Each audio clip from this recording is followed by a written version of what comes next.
Level up patrol na! Level up patrol na! Level up patrol na!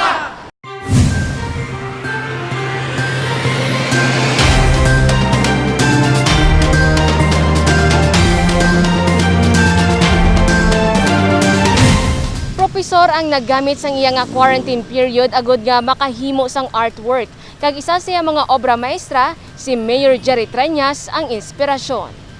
14 diyas nga naka-quarantine ang profesor nga si Ryan Subong. Apang imbes nga magpangasubo, nakakita siya sang paagi agod malingaw kag mangin produktibo. Ini amo ang paghimo sang mosaic gamit ang balas. Kagang iya nangin inspirasyon, amo ang alkalde sang syudad. I am really proud sa effort ni Mayor Treñas.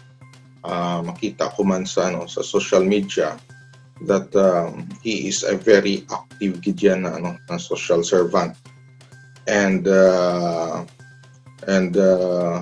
even sa progress ng Iloilo, do ginturn lang city na do kitab lamang Ilonggo do mapabugal tabla sa iban.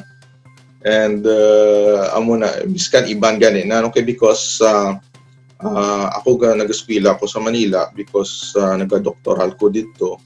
So dira ko ma-witness na mga people from outside Iloilo began to notice Iloilo na do nakibot sila ay mo na galing Iloilo mo na.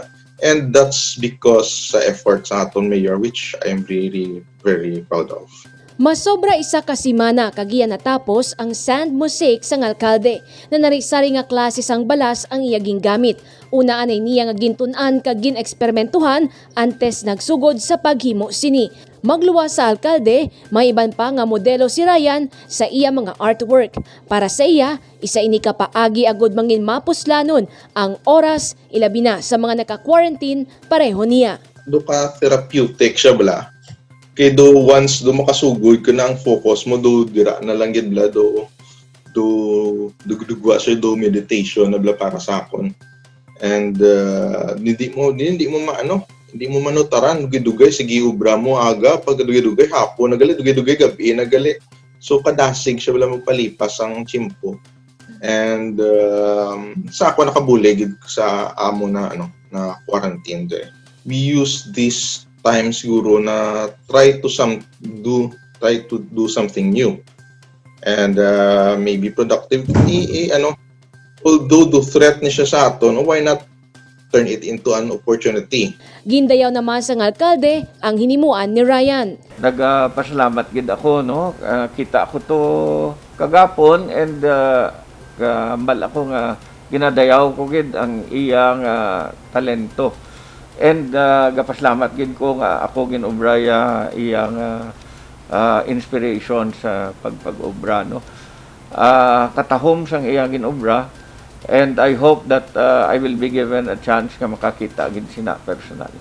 Matapos ang sand mosaic, plano sini nga mag-explore sang lain naman nga medium sa iya nga artwork. Ini among paggamit sang seeds, buka nga botelya kag fabric. Luyag man niya nga ang mga material nga gamiton recyclable o kon mga material nga yara lang sa palibot. Jennifer Garcia Hernandez para sa Level Up Patrol. Plaza sang La Paz magabanaag sa subong nga bulan bangod sa mga matahom nga parols kag iban pa nga mga Christmas decorations. Sa mga kudal sang La Paz Plaza, makita ang mga dalagko nga parol. Ginpahamtang ini sa palibot sang plaza. Ang mga entrance may lantern tunnel kag napalibutan sa mga candy cane kag iban pa nga mga dekorasyon. Doble kayod ang mga tinawo sang Global Business Power sa pagpangtakod sa mga Christmas decorations para sa nagahilapit nga simultaneous light up. Ang concept niya is golden brightness, which the plaza symbolizes golden spirit of Ilonggos working together, and white symbolizes also the purity of GPP in partnering with the city government. So gindugangan lang naman sa iban nga mga colors like red and yellow and white. Mga kawayan nga gindisenyohan ang material nga gingamit. Ang iban nga mga parol gingamit na sadto apang ila ginkayo kag mas ginpatahom. May belen man nga ginpahamtang sa porsyon sang plaza. Don't forget na i-putang si Christ as the center sa tion sang pandemya. Hindi lang sa tion sang pandemya kundi sa bilog naton nga pagpangabuhi. Sa Nobyembre 13, natalana na ang ceremonial lighting sa mga Christmas parol kag decorations sa syudad. Dane Raffles para sa Level Up Patrol. Mayor Jerry Treñas ginpalabot na sa Interagency Task Force ang isyu tuhoy sa wala nagasanto nga datos sang DOH Central Office sa datos sang lokal nga panguluhan sang syudad angot sa confirmed cases sang COVID-19. Nagdangat sa 16 ang COVID-19 confirmed cases sa Iloilo City base sa data sang City Epidemiology and Surveillance Unit Nobyembre 5 sini nga tuig. Halin Nobyembre 1 tubtub 5 nagdangat naman sa 16 ang average cases sa syudad. Kalabanan, close contact sang nag-COVID positive. Sa ulihi nga sinimana sang Oktubre, kag una nga mga inadlaw sang Nobyembre, na naog na sa single digit ang COVID-19 confirmed cases sang syudad. Apang para sa alkalde, kinahanglan padayunon ang pagsunod sa mga health protocol. Naka-single digit na kita, siguro nag-epekto ng aton nga mga protocols. No? Pero at the moment, we really cannot put down our guard. We have to really continue our protocols. Napalabot na ni Mayor Jerry Treñas sa Interagency Task Force ang isyu tuhoy sa hindi magsanto nga datos sang Department of Health National sa datos naman nga ginauyatan sang lokal nga panguluhan. Nakakuha sang impormasyon ng alkalde kung paano ini natabo. Ang problema sa national, kay kung kisama miss out nilang iban nga cases, ang ginaobra nila upod na lang nila ang tanan sa ila reporting para nga hindi sila makulang. So abi ang Lunes, Martes, Miyerkules hindi nila ma-report. Iupod na nila tanan sa Webes. So makibot kita nga ang daily case na kataas gidya sang ila amo na nga ginaobra nila. Ikaduwa, kung abi halin ka sa Manila mapatest ka. Mapuli ka di sa Iloilo, pag positive mo, tag nila ka na sa Iloilo.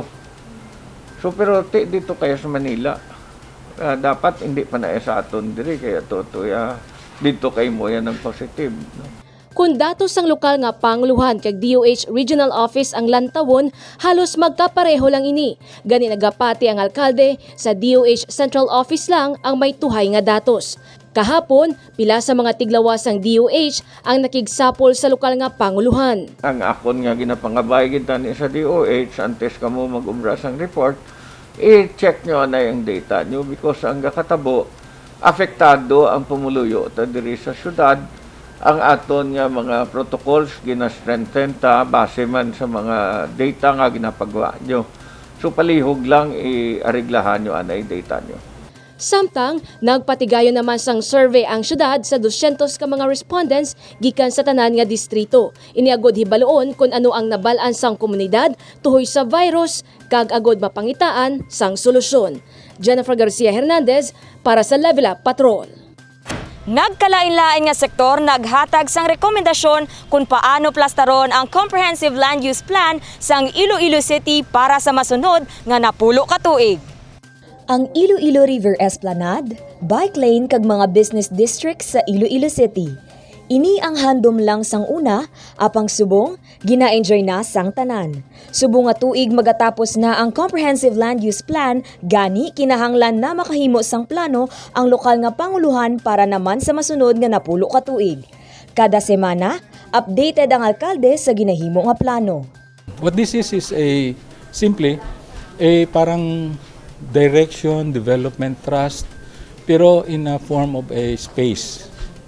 Unlike other plans sa city, nga you have a document, you have mga tables and but this one is coming out nga with maps nga madlag ko.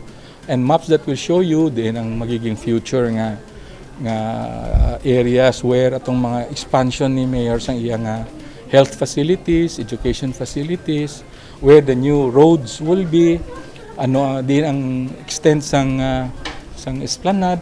Importante ang urban planning, bango diri maplastar ang mga lugar para sa residential, commercial, kag iban pa nga mga infrastruktura nga pwede tukuron. Lakip man diri amo ang pagpahamtang sa mga kalsada nga mahapos para sa mga nagatrabaho kag nagapadulong sa mga eskwelahan.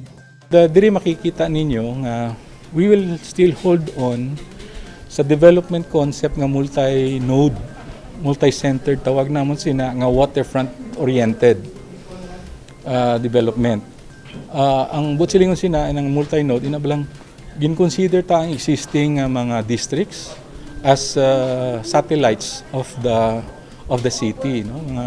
Mga nodes ina from where mixed uses nga commercial, residential, educational will be situated. Ang concept of mixed use development is a parang mas acceptable nga concept in urban planning now because of the need naton to reduce going around the city on motor vehicles. Nga if you have for example mga schools mo nearby sa mga ilistaran sa neighborhoods, ang mga estudyante way na kinahanglan magsakay mga salakyan. Kalakip man sa Comprehensive Land Use Plan, amo ang disaster preparedness. I'm very happy nga si Mayor thought of the resilience as an overriding consideration. Nga because of our sad experience in the past, mga challenges taon mga disaster risks, mga hazards, ginbutang ta na sa aton nga consciousness in preparing this plan ang pag-prepare for disasters. Tuig 2017 pas ang nagsugod ang konsultasyon sa iban nga mga sektor, lakip man diri amo ang pagprotekta sa heritage sites kag pagplano sa mga fasilidad kag infrastruktura nga ginaduso mangin meetings, incentives, conventions and exhibits destination. Dane Raffles para sa Level Up Patrol.